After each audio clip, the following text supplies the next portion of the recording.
A mind is a terrible thing to waste. 1 million, 2 million, 3 million, that's working, okay. I'd like to talk to you about your financial future, and I hope those figures become applicable to all of you as we go along. And I'd like to start by posing a problem for you. And I'm just going to talk for a couple of minutes, and we'll do Q&A, because what we want to do is talk about what's on your mind. But I'd like you to think about this for just a second. If, as we walked out of here today, I said I would like to buy 10% of your financial future, I was going to write you a check today, and from this day forth, you were going to give me 10% of everything you earned. How much would you want to charge me for that? I'm going to buy 1/10 of you. And I may take the low bid, incidentally, so be careful what you write down. Well, I think if you thought about that a little while, you can contemplate that for a few minutes. You know, you're going to get a check from me today, and you can do anything you want with the money, but from this day forth, you have to give me 10% of what you earn. I think it would be very foolish of you, any of you, if you asked for less than, say, $50,000. Now, it's going to be a few years before you're out earning money, and so I've got a few years of dead money there, but then I would start getting this royalty on you as you went along. So I really think that if you thought about it, most of you would want a fair amount more than that, and I think you'd be right. Fortunately, I didn't make this deal with anybody when I started out, so nobody's got a 10% royalty on me, but I think that $50,000 would sort of be the absolute minimum.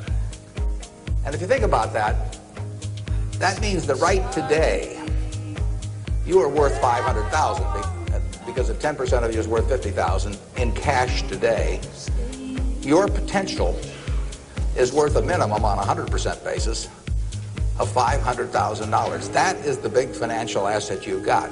It's way more important what you do with that $500,000 asset that you own today than whether you decide to buy stocks or bonds, or whether you put your money in a mutual fund or pick your own stocks or anything of that sort.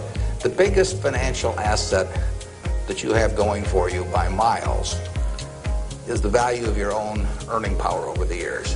So that's really what you should focus on. If you're focusing on your financial future, that means you should focus on you.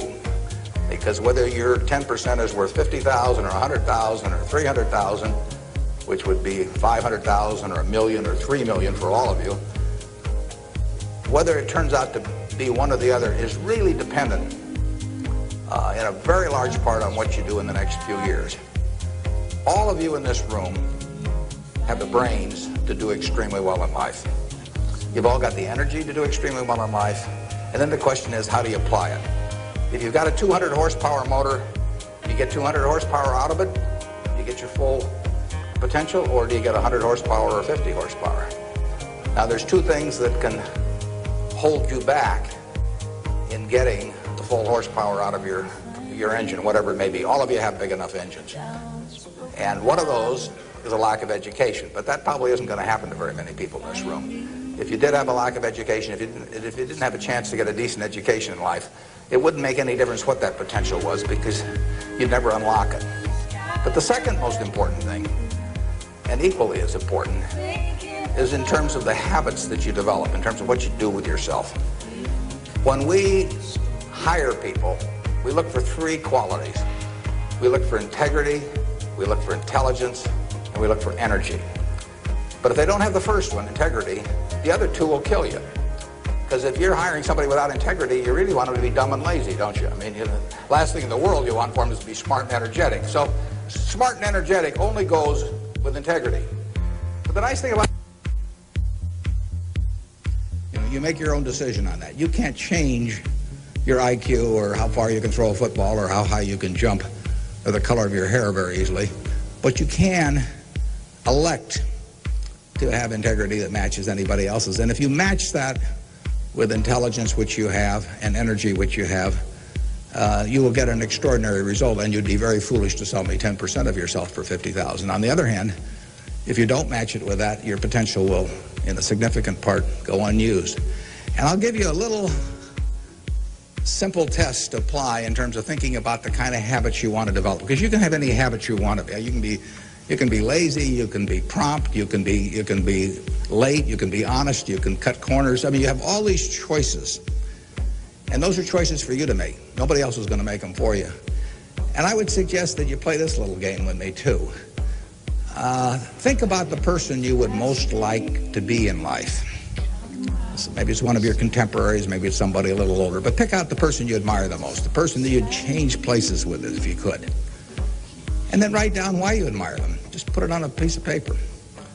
And then figure out the person that you would least like to change places with you. Who really turns you off?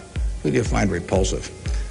And list the reasons why that person turns you off so much.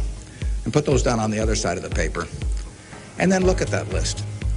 And you'll find that everything on the left-hand side, what you admire in other people, the qualities they bring to life, cheerfulness, generosity, all kinds of things, you'll find those are things you can do yourself. It's very simple. You got to apply yourself, but the habits you form in doing that early on will carry you through life.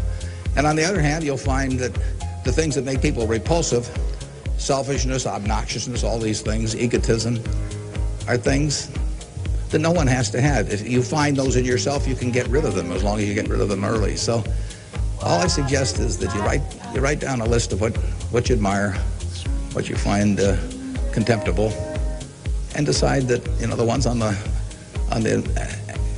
admired side are ones you're going to acquire for yourself. And if you do that when you're young, it'll carry you through the rest of your life. This doesn't work if you do it when you're 50 or 60. By then the habits are too well formed. But if you do it early, behavior becomes a habit. So if you do that, 2 or 3 years from now, if you go through the same exercise, you'll find out that the person you admire the most is yourself. That can be a little dangerous under some circumstances, but it's not a bad thing. I mean, you want to be somebody you like, and you don't want to be somebody that you dislike. And form those habits early. You basically can't miss. Now, I'll give you one other small piece of advice that's just a corollary on this, and then we'll get to your questions. And that is, as a general matter, as a one piece of specific financial advice, I would say, avoid credit cards. Just forget about them.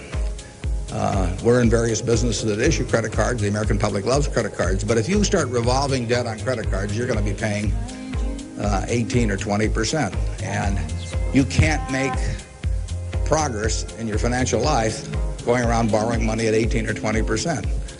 You can make a lot of money by lending it out at 18 or 20% over time. If you can find anybody that's good that will borrow from you. But you don't want to be on the side of the equation that's always behind in life.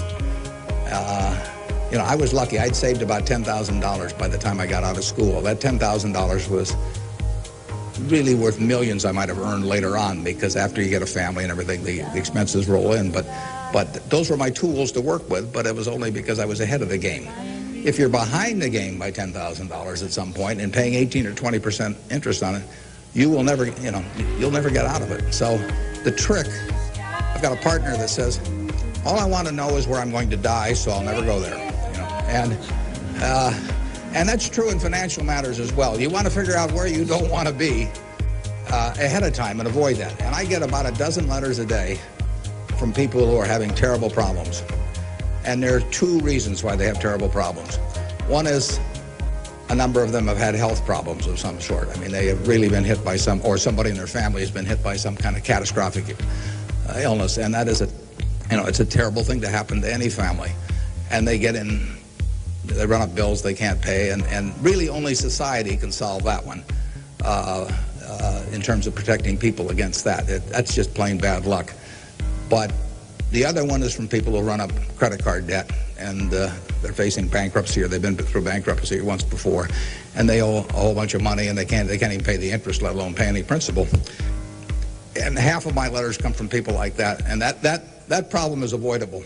Catastrophic illness is not, but credit card debt is something you bring on yourself, and it's way better, it's way easier to stay out of trouble than to get out of trouble financially. And I will guarantee if you run up big credit card debts, you will be in trouble probably the rest of your life in terms of your financial situation. On the other hand, if you get ahead of the game, even it's on a very modest scale, so that money is coming in from investing, and people owe you money or equities owe you ownership, you'll be way ahead of the game compared to paying it, always paying your creditors every month.